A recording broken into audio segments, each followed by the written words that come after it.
Yes, making sure the mic is on. What's good, yo? Pause, pause, pause, pause, pause, and kill this nigga are dead.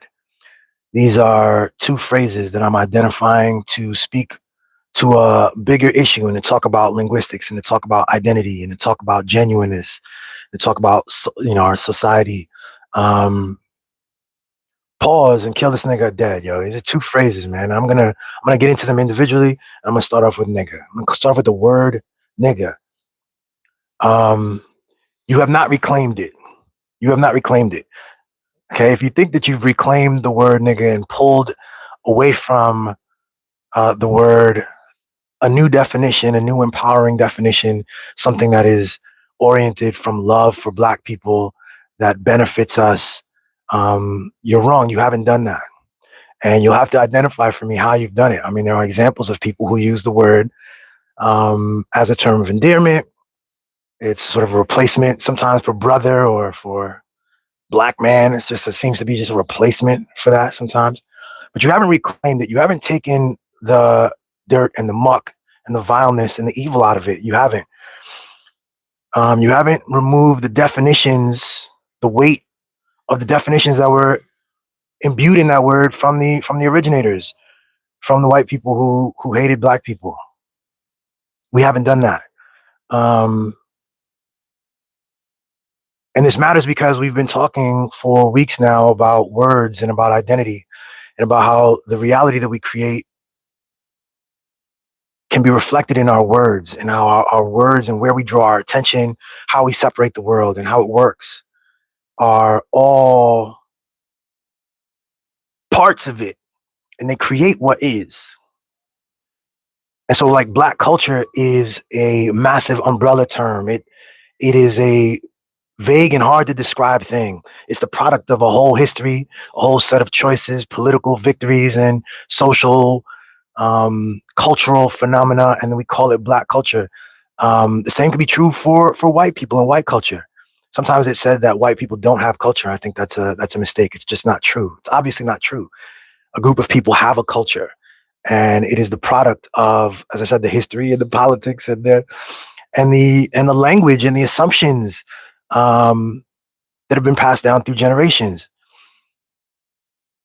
And it's also heavily influenced by, especially in America, there's a Black culture, and then there's like a corporate construction. Black culture is heavily influenced by music. Music is at the root of Black and African culture. And in America, the Black hip hop corporate controlled music industry has left a major imprint on us. It has created lots of millionaires and very popular iconic figures and iconic imagery and iconic language and an iconic performance. They've influenced the notion of the performance of Blackness. And just as like conservative, there's a conservative white discourse on what it means to be conservative and white. And then that coalesces into a political thing with, you know, structure and money flowing, and it becomes something like MAGA, and how that's not even conservative anymore. There's nothing conservative about MAGA, but yet it carries the energy. It's a warped twisting of what any of the old values, even values that I don't care about myself, but they don't match up with any of those things. But it is the corporate coalescing of a set of realities that takes root and has a lot of power and sets the tone and sets the language and sets the understanding and sets the framework.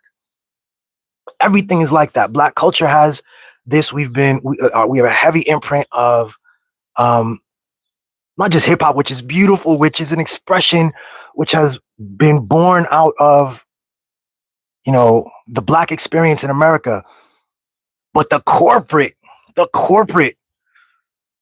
use of that music, just as journalism is an intention to give language to reality, but the corporate use of journalism has warped it into something completely different. The language that comes out of corporate journalism is entirely different, and we can see that. we see the rift. We see that people today, young people, old people, get on social media and they engage in journalism, and we see a very different product than the corporate stuff, because the corporate people have an entirely different goal, an entirely different energy, a set of values and an approach, and it creates something entirely different. So no, you have not reclaimed nigga. We've reclaimed the ability. We've claimed the ability to use the word. We have not put it in the dustbin of history. I know there was big debate about this. The NAACP back in the what 2000s or in the aughts, they did a kind of a funeral on the word, and there's been much debate. And I think the people who've won at the end of the day on the question of whether the word nigga is permissible in any context are definitely the free speechers, I guess. But that's actually not even the right way to frame it. It's the people free speechers. It's funny because the free speechers also are white people who claim that they want to use the word. You have not reclaimed it. Of course, when the white people want to use, they use it with that whole context. They use it with that whole visceral vitriol and hatred. It is a separation. It is a new label. We are not humans together. And it comes with a whole set of implications. We have not reclaimed it. And so even in those spaces that we want to say that have prominent black faces, they're still not controlled and operated by people who love black people and love black culture and want to see us thrive.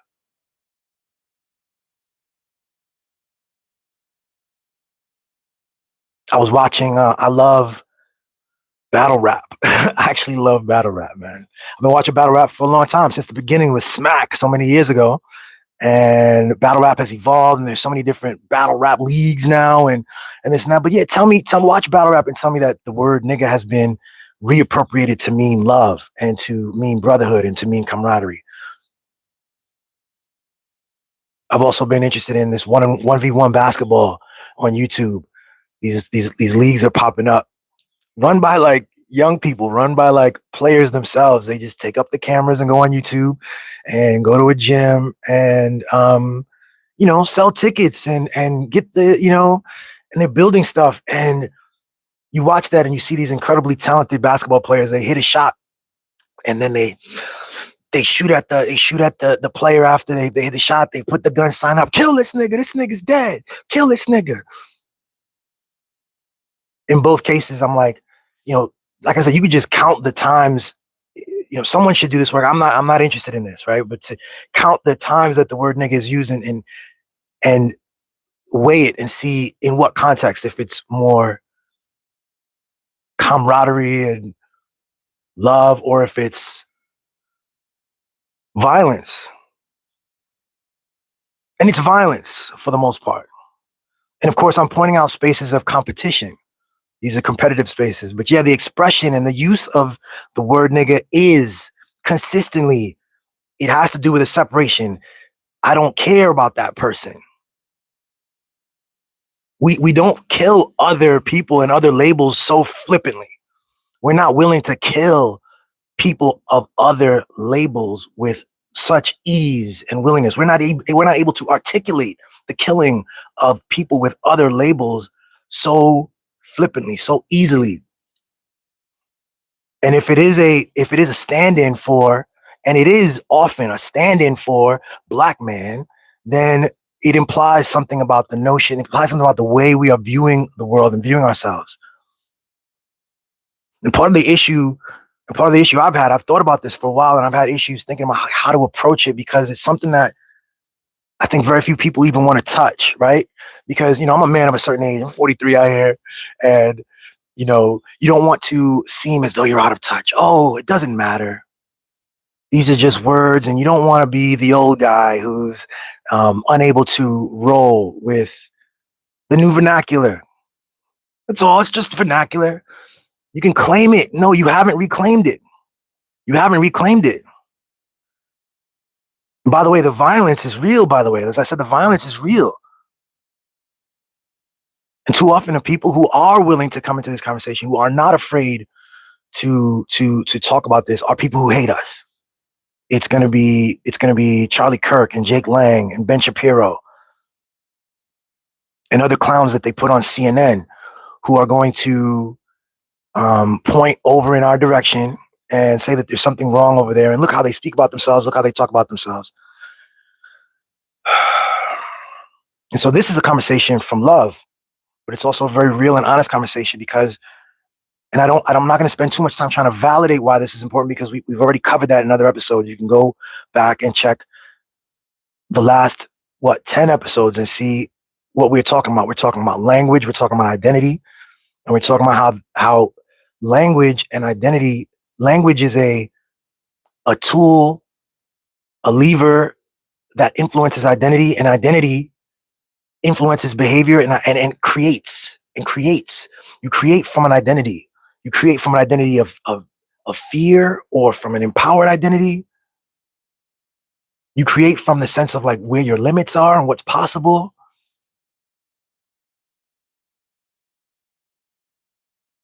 So by the way, from a place of love, from a place of raw honesty, the violence problem is a real thing.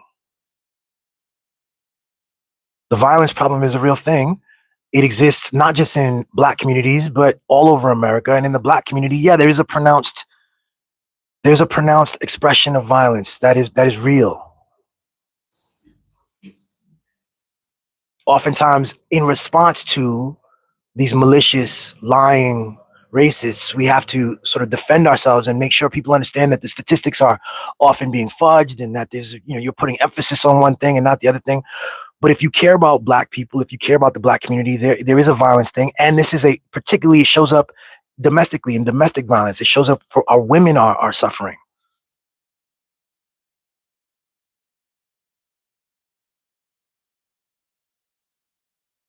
And I think the word nigga, as I've seen it, applied and used so often, and it hasn't been cleaned of this. We haven't reclaimed from this. It speaks to not just a Black guy, but it speaks to like a person who is a recipient of hardship. Niggas are calloused. Niggas are tough. Niggas are tough because they had to be. Niggas are survivors. Niggas are relatively powerless. Niggas have power in certain ways. Niggas are quick to violence.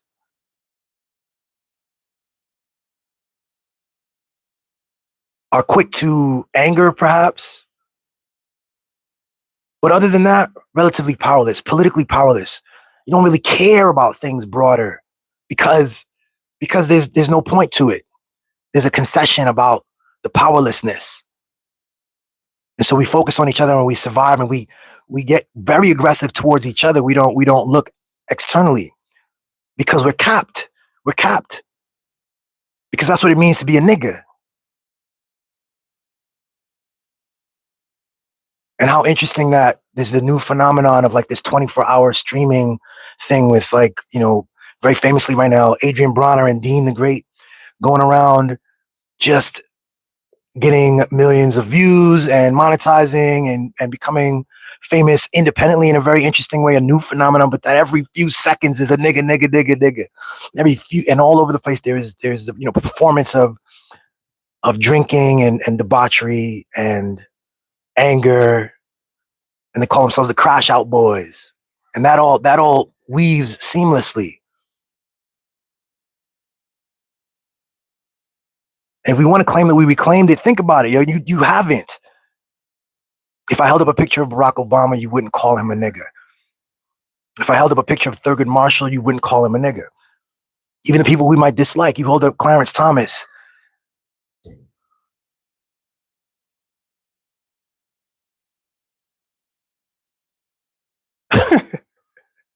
Van Jones on CNN.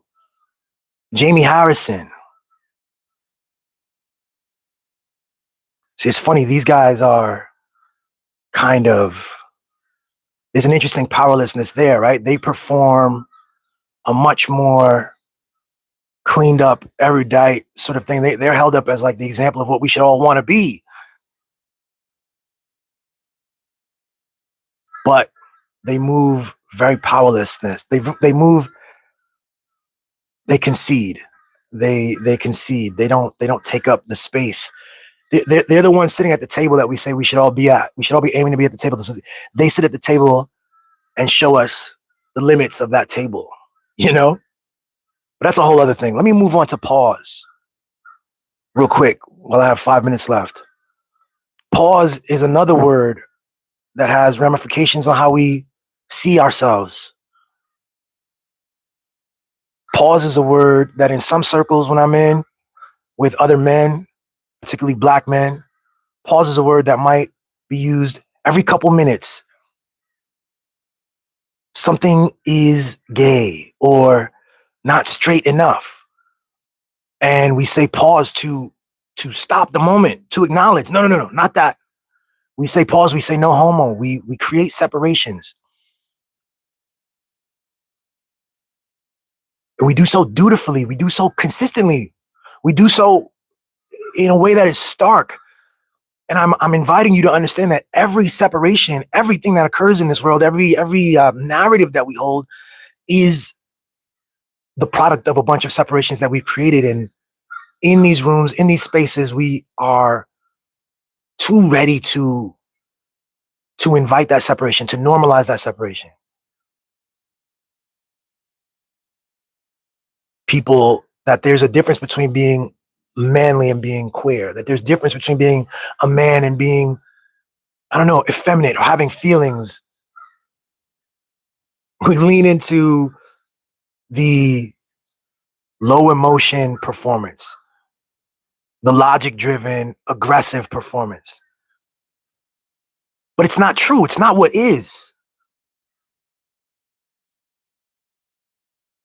It's not what is. And it's a separation that robs us, because as I said, we're not even talking about, I'm in rooms, man. It's not even talking about anything gay. Like a fucking person can be eating a banana and it's got to be a pause.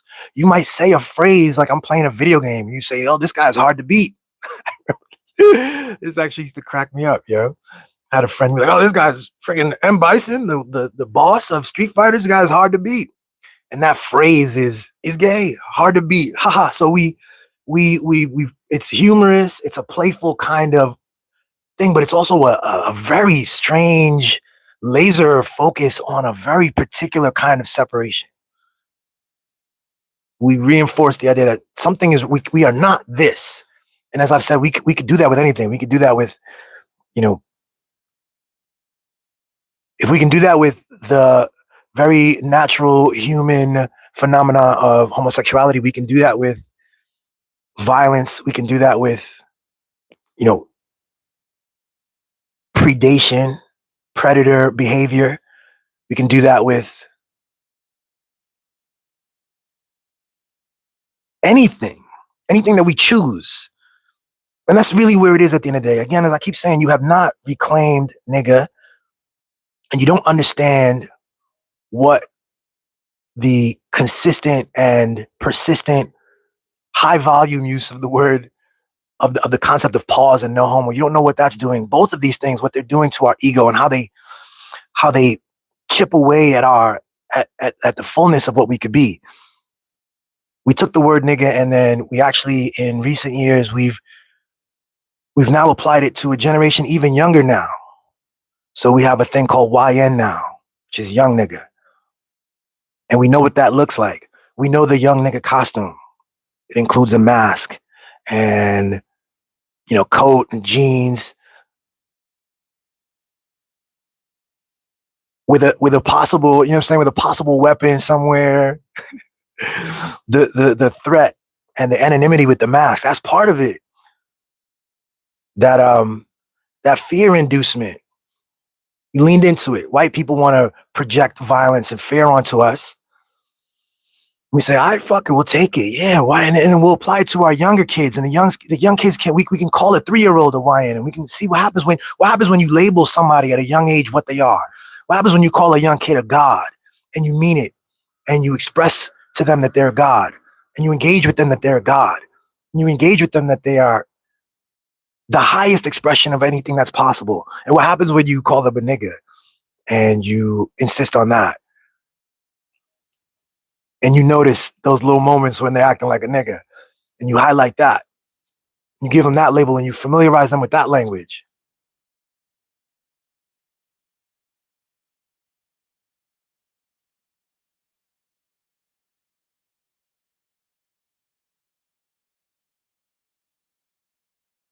You can't just be a passive recipient of words and labels. You can't be a passive recipient of words and labels. That's not masculine.